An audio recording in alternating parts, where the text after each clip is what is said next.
घर के मजबूरी होई या तो रुपया कुछ ना कुछ कारण होई, ऐसे केहू बेवफा ना होला। लड़किया कहतिया कि केहू के प्यार में और तना सतावल जाला कि नाम लिख के दिल पर ना और मिटावल जाला कि केहू के प्यार में हो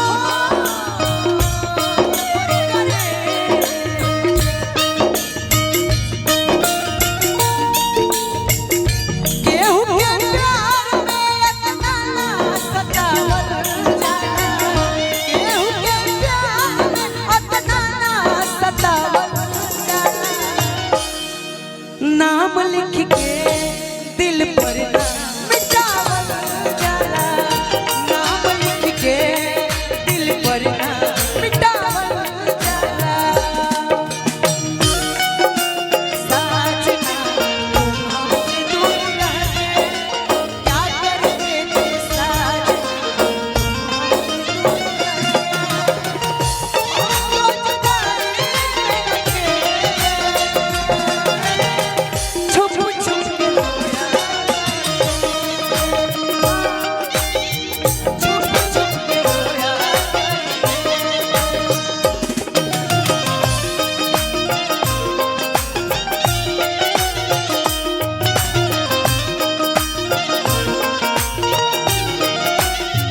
और लड़किया कहतिया कि हम ना जानली कि तू इतना बेवफा धोखेबाज हो जीबा। जानती थी प्यार नहीं करती हो,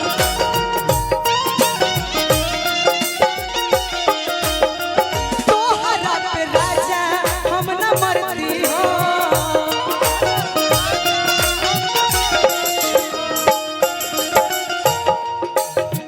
जानती थी प्यार नहीं करती हो,